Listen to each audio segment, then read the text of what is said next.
इसलिए मैं हमेशा ये कहता हूं नीलेश जी कि ये केस सिर्फ दिशा सालियान या सुशांत की एक मौत भर का केस नहीं है।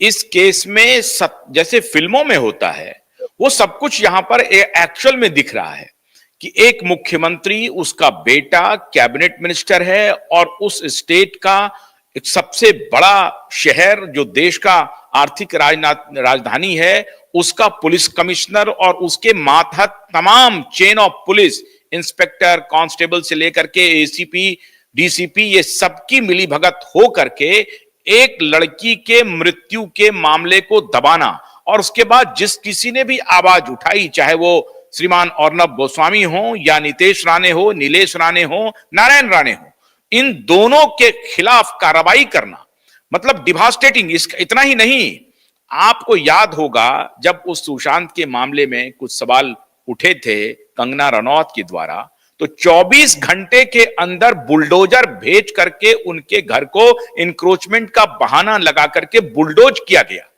तो इसलिए हम इस केस को उठा रहे हैं कि ये फिल्म देख रहे हैं आप, और पूरी दुनिया मौन है, पूरी सत्ता मौन है।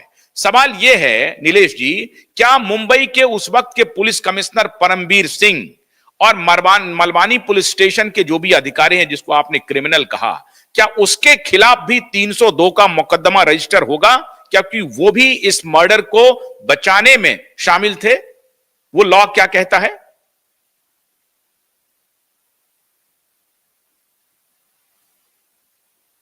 आवाज नहीं आ रही सर? हाँ, अभी आ रही है। आ रही है। हाँ, तो देखिए, दिशा सालियान के मर्डर के केस में मालवनी पुलिस स्टेशन के उस समय के पुलिस अधिकारी, असिस्टेंट कमिश्नर ऑफ पुलिस, अरे इसको हटाइए, और उसमें और भी जो सीनियर पुलिस अधिकारी इन्वॉल्व है, वो लोग destroying evidence to save the accused from the serious offence of gang rape and murder, इसके आरोपी रहेंगे। लेकिन उसके बाद में जिन लोगों ने दिशा सालियान का फोन को डिकोड करके उसका डेटा रिकवर करके सुशांत सिंह राजपूत का मर्डर और अन्य विटनेस को ठिकाने लगाना, ये जो सारे काम किए हैं, उसमें फिर सचिन वाजे हो या और कोई हो, ये सब लोग 120B में मर्डर के आरोपी है और वो सब फांसी की सजा के हकदार है। इस केस में और एक इंपॉर्टेंट पार्ट, ये बहुत ही इंपॉर्टेंट पार्ट है। हाँ, एक तो ये तो बाजू में रखिए आप, ये इन्होंने तब एफआईआर नहीं किया था और एसआईटी अभी भी टेबल टेनिस खेल रही है, ये बाजू में रखिए। एक लॉ है, मतलब जिस लॉ के तहत इन्होंने कहा कि हमने accidental death report submit register किया, ADR, सेक्शन 174 ऑफ सीआरपीसी। अब उस प्रोविजन में इन्होंने क्या किया, इनके ही एसीपी के पास में रिपोर्ट दिया और उस एसीपी ने बोला ओके, केस क्लोज्ड, वो कोई इसमें मर्डर का केस नहीं बनता है। अब 2 गुना उस समय का इन्वेस्टिगेशन ऑफिसर, एसीपी और जो भी डीसीपी था, उसका नाम मैं अभी नहीं बोल रहा हूं, प्रूफ के साथ आएगा, चिंता मत कीजिए, जो सीनियर पुलिस ऑफिसर है, और सबका हिसाब होगा इसमें। तो इन लोगों ने, या तो बहुत सिंपल चीज है, या तो ये बेवकूफ है, इनको लॉ नहीं मालूम, या तो इन्होंने डेलिबरेटली लॉ का पालन नहीं किया। तो क्या लॉ है? अगर आपने 174 का भी एडीआर रजिस्टर किया तो डिवीजन बेंच हाई कोर्ट ने 2018 से गाइडलाइन देकर रखे हैं, पहले भी है लेकिन मैं 18 का बता रहा हूं कि वो केस में भी आपको रिपोर्ट कोर्ट में पेश करना है। एक दूसरा, हर जितना आप इंक्वायरी करोगे, हर इंक्वायरी के समय उसके रिलेटिव, मतलब दिशा सालियान के पेरेंट्स, उनको नोटिस देना कि आज मैं ये स्टेटमेंट, ये विटनेस को बुला रहा हूं, आप हाजिर रहिए। मैं यहां पर जा रहा हूं, आप हाजिर रहिए।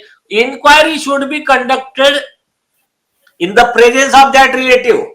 और तीसरा, जब आपने इंक्वायरी कंप्लीट कर ली तो हाईकोर्ट ने स्पेसिफिक कहा कि आपको इंक्वायरी की रिपोर्ट उनके फैमिली को देनी है, ताकि वो कोर्ट में एक्स्ट्रा सबूत देकर इसको केस को एफआईआर में कन्वर्ट करा सके। अब इसमें ना तो कोर्ट को रिपोर्ट दिया, ना उसके फैमिली को रिपोर्ट दिया,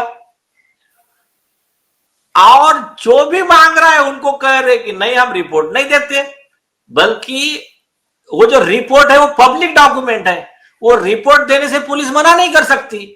तो वो तब के तो पुलिस अधिकारी आरोपी थे ही, अभी जो जो अधिकारी मना कर रहे रिपोर्ट देने के लिए वो भी आरोपी है कॉन्स्पिरेसी में।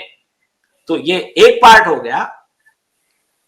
और दूसरा पार्ट जो है कि इसमें स्पेसिफिक हमने गैंगरेप मर्डर आरोपी नंबर 1 आदित्य ठाकरे, सूरज पंचोली, दीनू मोरे, ये सब नाम लिखकर सबूतों के साथ डायरेक्ट राइटिंग में कंप्लेंट दिया है। तो ऐसे में 154 में पहले एफआईआर रजिस्टर होगा और फिर इन्वेस्टिगेशन होगा। और ये एफआईआर, अगर हमारी कंप्लेंट में एफआईआर डिस्क्लोज नहीं होता है तो पुलिस अधिकारी को कॉन्स्टिट्यूशन बेंच ने बोला है आपके पास में 15 दिन का समय है। पहले 7 दिन बोला था, बाद में 2 वीक मतलब 14 दिन का। उसके अंदर उन्होंने लेटर देना है कि आपके इसमें कॉग्निजेंट ऑफेंस डिस्क्लोज नहीं हो रहा। हमारे केस में उन्होंने डिनाई नहीं किया, लेकिन 1.25 साल से इंक्वायरी कर रहे हैं। 1.25 साल इंक्वायरी का उनको कोई अधिकार नहीं है। प्रिया गांवकर के बॉम्बे का केस है, बॉम्बे हाईकोर्ट के डायरेक्शन है, जिसका कंटेम्प्ट अभी एसआईटी कर रही है। उसके अलावा नीतीश राणे जी ने लेटर लिखा है पुलिस कमिश्नर को कि आप एसआईटी में मालवनी पुलिस का ही अधिकारी रख रहे हो। एसआईटी का इन्वेस्टिगेशन कैसा होना चाहिए कि जो एडिशनल पुलिस कमिश्नर जिसके हेड है उनके ऑफिस में इन्वेस्टिगेशन होगा, उनका जो असिस्टेंट है, उनका जो सबऑर्डिनेट है वो समझ इश्यू करेगा उनके ऑफिस में आने में। यहां क्या हो रहा है, एसआईटी के बॉस बन के बैठे हैं वो पीआई मालवनी पुलिस स्टेशन का चिमाजी आड़ाव, और उनके क्रेडेंशियल डाउटफुल है। उनके आदित्य ठाकरे से जो भी रिलेशन है, इसके बारे में नीतीश राणे जी ने प्रेस कॉन्फ्रेंस में कहा, राइटिंग में लेटर दिया। और इनके लेटर और ये तो बाजू में रखिए, बॉम्बे हाईकोर्ट ने सुधीर ओरा वर्सेस कमिश्नर ऑफ पुलिस में 2004 में डायरेक्शन लॉ बना के दिया कि जब भी कहीं आरोप होते हैं पुलिस अधिकारी के खिलाफ, तो उस पुलिस स्टेशन से कनेक्टेड कोई भी पुलिस अधिकारी उसकी इंक्वायरी इन्वेस्टिगेशन नहीं कर सकता है। अब इसमें तो वो पुलिस स्टेशन का अधिकारी, एसीपी, डीसीपी, यहां तक के आरोपी है, तो और वो उसका इन्वेस्टिगेशन कर रहा है सीनियर पीआई चिमाजी यादव। और नीतीश जी के राइटिंग में रिक्वेस्ट करने के बाद में भी कमिश्नर ऑफ पुलिस ने उनको चेंज नहीं किया है। उस दिन जो लास्ट डेट पे, लास्ट मतलब ये अभी नहीं, जस्टिस उपाध्याय की बेंच के सामने जब हियरिंग हो रहा था, सो कोर्ट में एसआईटी को रिप्रेजेंट करने के लिए वही चिमाजी यादव फाइल लेके अपनी आ गए। तो अभी उन्होंने किया हुआ हर डॉक्यूमेंट इज इलीगल, वो इन्वेस्टिगेशन इटसेल्फ इज इलीगल। तो और देखिए उसमें अकेला कोई वहां का सीनियर पीआई आरोपी नहीं था, कई पुलिस अधिकारी ऐसे, कई कांस्टेबल से लेकर कई लोग हैं वहां के, वो अभी भी उस पुलिस स्टेशन में है और अभी तक यहां से उस पर इंक्वायरी हुआ ही नहीं है। तो अभी हो क्या रहा है कि ये देवेंद्र फडणवीस जी को ये बात पता है नहीं है, आपके वीडियो के माध्यम से ये बात उन तक पहुंचनी चाहिए कि ये या तो पब्लिक को बेवकूफ समझ रहे, या तो होम डिपार्टमेंट के सीनियर अधिकारी को बेवकूफ समझ रहे कि वो मैटर में टेबल टेनिस खेलने का बस उनको लग रहा है, या तो जनता को लॉ नहीं मालूम, कोर्ट को लॉ नहीं मालूम, वकीलों को लॉ नहीं मालूम, और यहां पर सिर्फ हमारा ही लॉ चलता है। लेकिन क्या है, ये जैसा बार बार मैं कहता हूं, अब्राहम लिंकन ने जो कहा था कि आप जनता को बार बार बेवकूफ नहीं बना सकते। जो सुप्रीम कोर्ट ने ऐसा ही पुलिस वालों के खिलाफ में केस था, रकबर सिंह के केस में, तो उन्होंने कहा था कि पुलिस वालों के खिलाफ एक्शन लेने का छोड़ के घुमा फिरा के बकवास रिपोर्ट कोर्ट में पेश कर रहे हो। तो उनको स्पेसिफिक कहा जस्टिस कृष्णा अय्यर ने, बोले अब्राहम लिंकन का वर्ड है कि you can not fool all of the people all of the time. आप 10 आदमी मिलकर एक आदमी को बेवकूफ बना सकते हो, एक आदमी 10 आदमी को बेवकूफ बना सकता है, लेकिन आप एक ही आदमी को 10 बार बेवकूफ नहीं बना सकते। तो ये बात यहाँ पर लागू होती है, बहुत अच्छे से समझ ले। और अभी जो अर्नब जी ने इसमें जो मामला उठाया है और उन्होंने जो सबूत दिया है, चाहे वो किशोर तिवारी, सबके थोड़े थोड़े पार्ट आ रहे हैं और बाकी का तो ओवरऑल ऑलरेडी है। ये सब उसको सप्लीमेंट कर रहा है और बार बार ये साबित कर रहा है कि आदित्य ठाकरे झूठा है और वो इस मामले में पूरी तरह से इन्वॉल्व है और उसको एफआईआर रजिस्टर करके अरेस्ट करके कस्टडी में लेके ही इन्वेस्टिगेशन करना चाहिए और उसको बेल नहीं देना चाहिए, उसको अंडर ट्रायल ही केस चलाना चाहिए।